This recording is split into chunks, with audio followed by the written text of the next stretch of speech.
Let me ask you something real quick. Think about the last time you got paid. Maybe it was last Friday, maybe it was the first of the month. You looked at that number hit your bank account, and for like 30 seconds, you felt good, maybe even great. And then, what happened? The rent came out, the car payment, the subscriptions you forgot you had, the groceries, the dinner out because you'd had a rough week and you deserved it. And suddenly that number that felt so good 30 seconds ago is just gone. And you're sitting there wondering how someone who works as hard as you do never seems to actually get ahead. Here's the thing, and I want you to really hear this. It's probably not because you don't make enough money. I know that's not what you want to hear, but the uncomfortable truth is that most people who are stuck financially are stuck because of specific habits. Habits so normal, so completely baked into everyday life that you don't even notice you're doing them.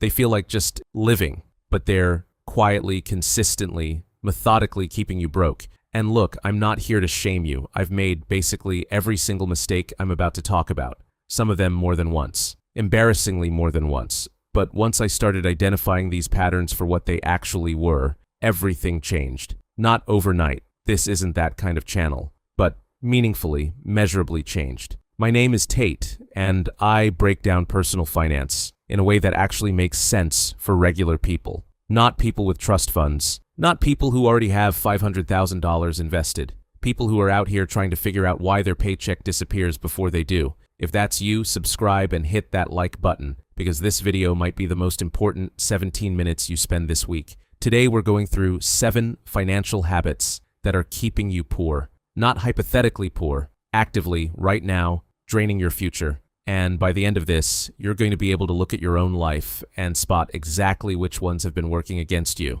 So let's get into it. Here's what most people don't realize about financial struggle in America right now. It's not a minority experience. According to a 2023 survey by Bankrate, 57% of Americans cannot cover a $1,000 emergency expense from savings. 57%. That's not a fringe group. That's your neighbor, your coworker, probably someone in your family, and before you think, well, that's just lower income households. No, a significant chunk of people earning 6 figures are in that same boat, because income isn't the problem. Behavior is. The Federal Reserve found that the median American household has less than $8,000 in savings. The median, meaning half of all households, have less than that. Meanwhile, the average American household spends $1,497 per month on non-essential purchases. That's almost $18,000 a year going toward things that aren't rent, food, or transportation. Now, I'm not saying fun is bad. I'm not that guy. But when you're spending $18,000 a year on extras and have less than $8,000 saved, that math is telling you something. So the reality is that most people will spend their entire working lives, 40, sometimes 50 years, trading their time for money and end up with almost nothing to show for it. Not because they were lazy, not because they were stupid, but because nobody ever sat them down and said, hey, here are the specific things that are destroying your financial future. So that's what we're doing today. The consequences of ignoring this aren't abstract. We're talking about retiring at 70 instead of 60, or not retiring at all. We're talking about one medical emergency wiping out everything you've built. We're talking about always being one bad month away from crisis. That's not living. That's just surviving on a delay.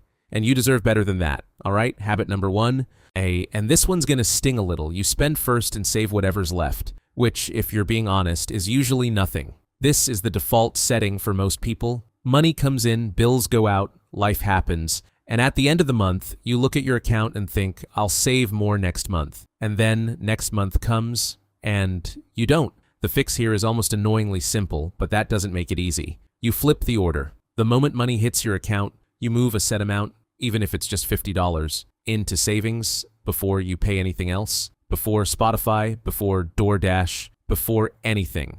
This is called paying yourself first, and it's one of those concepts that sounds like a bumper sticker, but is genuinely one of the most powerful financial shifts you can make. When saving is automatic and happens first, you stop treating it as optional. It becomes just another bill you pay, except this one pays you back with interest. But here's where it gets interesting. Habit number 2 is sneakier than the first one, because it feels completely justified in the moment. Lifestyle inflation. You got a raise. Congrats, genuinely.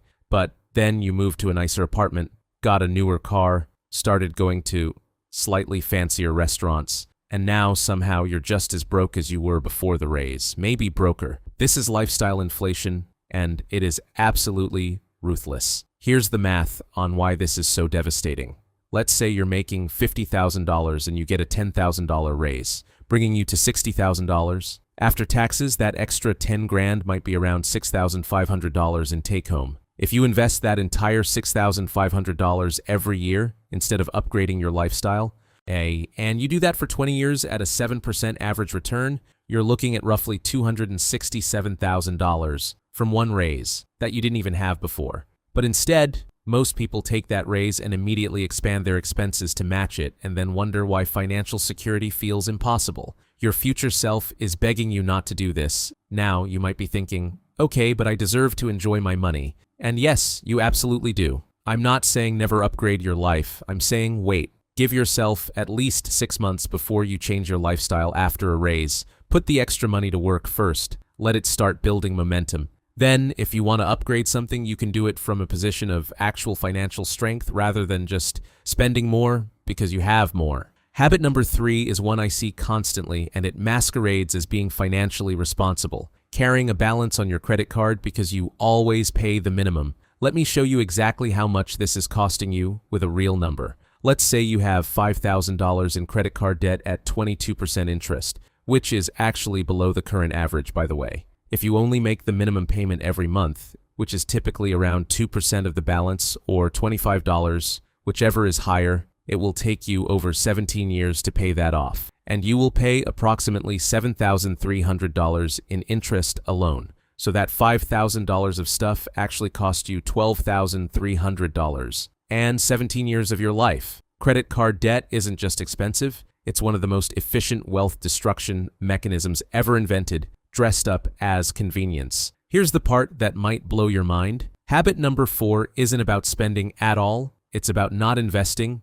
because you think you need more money to start. I'll start investing when I have more money is the financial equivalent of saying I'll start exercising when I'm in better shape. It sounds logical, but it's completely backwards because of something called compound interest, which Albert Einstein allegedly called the 8th wonder of the world, and whether he actually said that or not, the math backs it up. If you invest $200 a month starting at 25 and you get a 7% average annual return, by 65, you'll have around $525,000. If you wait until 35 to start that same $200 a month, same return, you end up with about $243,000. You invested the same monthly amount, you just started 10 years later, and it cost you $282,000. Time in the market is worth more than the amount you invest. Getting started with $50 a month in an index fund is infinitely better than waiting until you can invest $500 a month someday.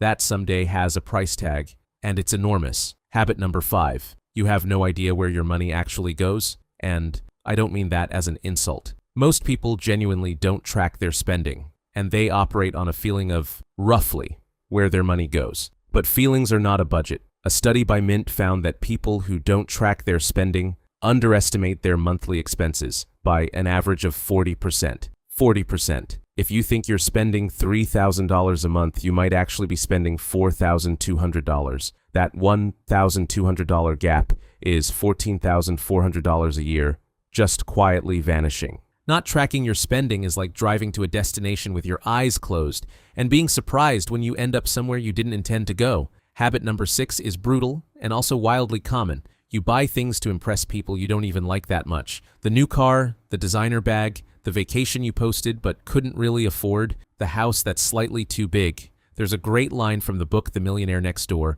where they found that most actual millionaires drive used cars and live in modest homes. Meanwhile, the people who look rich are often the ones who are most financially fragile. The appearance of wealth is not wealth. It's the opposite of wealth. Every dollar spent performing financial success is a dollar not building actual financial success. And social media has turned this habit into an absolute epidemic. Habit number 7, and this one is the quiet killer, is not having an emergency fund, which means every unexpected expense becomes a financial catastrophe that sets you back months or years. Your car breaks down, credit card, medical bill, payment plan with interest, job loss, panic. When you don't have a cash cushion, Life's normal chaos doesn't just inconvenience you, it actively destroys your financial progress. 3 to 6 months of expenses in a high-yield savings account isn't exciting. It doesn't feel like you're building wealth, but it is absolutely the foundation that makes everything else possible. So here's what this actually means when you zoom out and look at all 7 of these habits together. Each one on its own is manageable. An inconvenience maybe. A minor drain, but when you're doing all 7, or even 4 or 5 of them, they compound against you, the same way interest compounds for you when you're investing. They build on each other. The lack of emergency fund means you go into debt for unexpected expenses. The debt means more of your paycheck goes to interest. The lifestyle inflation means you can't pay the debt down faster. The not investing means you're losing years of compound growth. And the spending to impress people means you're doing all of this while also not even enjoying the money you're spending. It's a system, a very efficient system for keeping you exactly where you are. I want to tell you about someone I know, not going to use their name, who was doing all 7 of these things at 32. Good job, decent income, nothing saved, $14,000 in credit card debt,